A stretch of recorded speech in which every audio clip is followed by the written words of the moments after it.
Hi hello guys, this है सुमित और आप सभी लोगों को स्वागत है वॉच विद सुमित चैनल पे। तो आज एक बहुत इम्पोर्टेंट एक चीज आप लोगों के साथ डिस्कस करने वाला हूं मैं, जो है वो स्टडी पॉइंट ऑफ व्यू पे है। जो आर्टिकल 21 है इंडियन कॉन्स्टिट्यूशन का, part 3 of the constitution of India, fundamental right, that is article 21, right to life and personal liberty.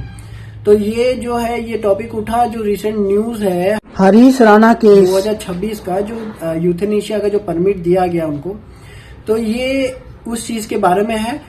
तो ये हरीश राणा जी 2013 में ये 4th फ्लोर से गिर गया था, तो जिनके कारण ये वेजिटेटिव स्टेट में चला गया। तो कहानी ये हुआ कि मैं इसका जो डिटेलिंग है वो मैं करने वाला हूँ आप लोगों के साथ।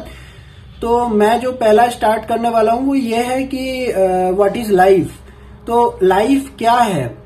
तो as defined by the Supreme Court of India, ये बोला गया है कि life is not merely the physical existence, okay, but the right to live with human dignity encompassing all aspects that makes life meaningful.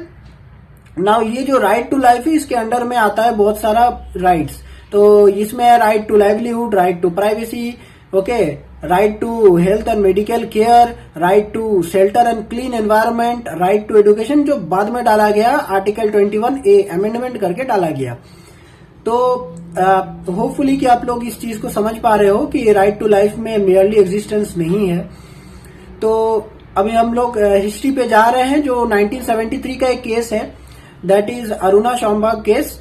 तो इसमें क्या हुआ था कि ऑन नवंबर 27, 1973 पे एक 25 साल का जो नर्स थे अरुणा शॉम्बाग, तो इनका कहानी ये हुआ कि इनका असॉल्ट हुआ था केईएम हॉस्पिटल में, that is king Edward memorial hospital. यहाँ पर एक जैनेटर जो है सोहन लाल वाल्मीकि के द्वारा असॉल्ट किया गया था। जो कुत्ते का जो चेन होता है उससे उसको गले में लगा करके घसीटा गया था। तो उनके कारण जो इंटरनल इंजरी हुआ था उनका, अरुणा जी का, तो वो ये हुआ था कि वो वेजिटेटिव स्टेट में चला गया था। तो कहानी ये हुआ कि जब उसको हॉस्पिटल में भर्ती करवाया गया, तो उनका जो नर्सेस है और तो उनका अच्छी तरीके से ख्याल रख रही थी। लेकिन दिन के साथ साथ as the days goes on, Aruna ji का जो हेल्थ है वो डिटोरिएट कर रहा था। तो ये देख करके जो पिंकी वीरानी है, उनका दोस्त, उनका मित्र अरुणा जी का, तो उन्होंने एक अपील डाला था कोर्ट पे। तो बॉम्बे हाई कोर्ट में पहले केस को डाला गया था, पिटीशन, कि यूथेनेशिया का यूज किया जाए, लेकिन अलाउड नहीं किया गया था बॉम्बे हाई कोर्ट के द्वारा, डिनाई कर दिया गया था। लेकिन लेटर में जब ये केस सुप्रीम कोर्ट पे गया, तो क्या हुआ था कि वीरानी जी ये बात बोला कि Aruna ji has no choice of life and personal liberty. लेकिन क्वेश्चन जो यहाँ पर उठाया गया वो ये हुआ कि how do miss Virani knows that Shanbaug do not want to live. Obviously ये है कि वीरानी जी को कैसे पता चला कि अरुणा जी जो है वो जीना नहीं चाहती है, क्योंकि अरुणा जी तो वेजिटेटिव स्टेट में, उनको कैसे पता चलेगा। तो धीरे से फिर वो केस हुआ। फिर जो जजमेंट जो आया था वो ये हुआ था कि पैसिव यूथेनेशिया को अलाउ किया गया था। लेकिन जो अरुणा जी का था वो, उनको निमोनिया हो गया था, उनके कारण उनका फिर डेथ हो चुका था। That is the natural death. ऐसा नहीं था कि यूथेनेशिया की यूज किया गया था, नहीं। लेकिन पैसिव यूथेनेशिया जो है वो अलाउड किया गया था सुप्रीम कोर्ट के द्वारा। अब उसका बाद जो केस हुआ वो था P Rathinam case versus union of India. इसमें कहानी हुआ था कि सेक्शन 309, सेक्शन 309 ऑफ आईपीसी, इसको ये जो सेक्शन 309 है, इनको बोला गया कि ये अनकॉन्स्टिट्यूशनल है, ठीक है, और ये जो है वो आर्टिकल 21 को वायलेट करता है। ओके, जो article 21 that guarantees the right to life and personal liberty, तो आर्टिकल 309 को अनकॉन्स्टिट्यूशन बोल दिया गया था। तो इसी आधार पे जो पी रत्नम केस है, इनके आधार पे एक और केस हुआ था 1996 को, जो ज्ञान कौर केस है। अब ज्ञान कौर और उनका जो हस्बैंड है, उनको एक्यूज किया गया था कि उन्होंने अबेक्टमेंट किया था, दैट इज द एनकरेज किया था उनका जो डॉटर इन लॉ है सुसाइड करने के लिए। They encourage their daughter in law to do the suicide. तो फिर ये केस उठा। ये केस में क्या हुआ कि सेक्शन 309 आईपीसी का इनको चैलेंज किया गया। जब चैलेंज किया गया तो ये बोला गया कि अब इन्होंने जो बात बोला ज्ञान कौर का जो है कि उनको तो वो हेल्प कर रहे थे, जो लॉ है मतलब डॉटर इन लॉ है उनको तो हेल्प कर रहे थे कि वो मरे। तो इसमें वो तो सेक्शन 309 अनकॉन्स्टिट्यूशनल है।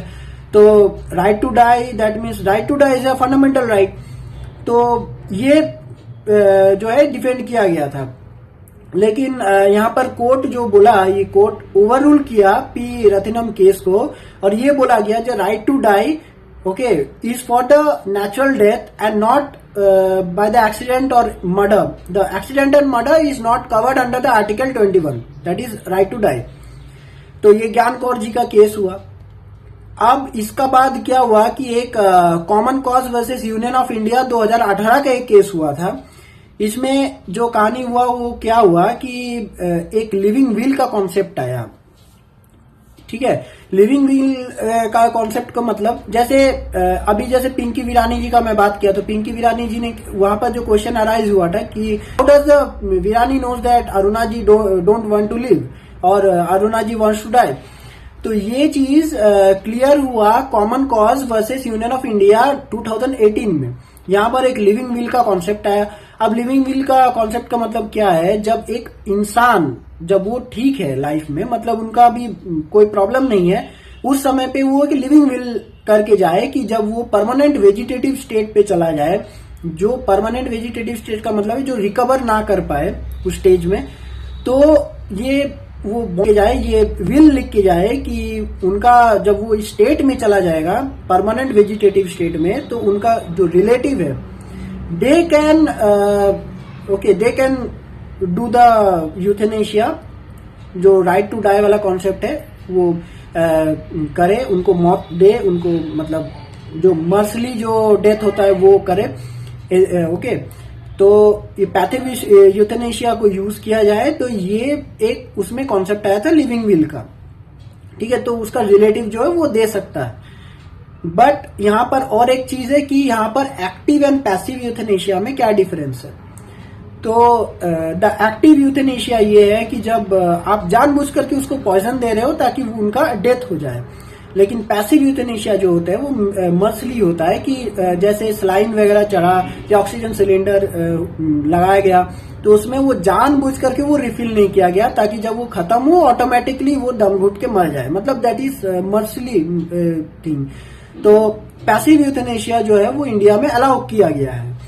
तो अब मैं आता हूँ हरीश राणा केस 2026 का जो केस है मैं उस पे आ रहा हूं। तो इसमें क्या हुआ था कि जब वो 4th फ्लोर से गिर गया था तो उसमें क्या हुआ, उसका फैमिली अपील किया था कि इसको जो है उनका सफरिंग को एंड किया जाए।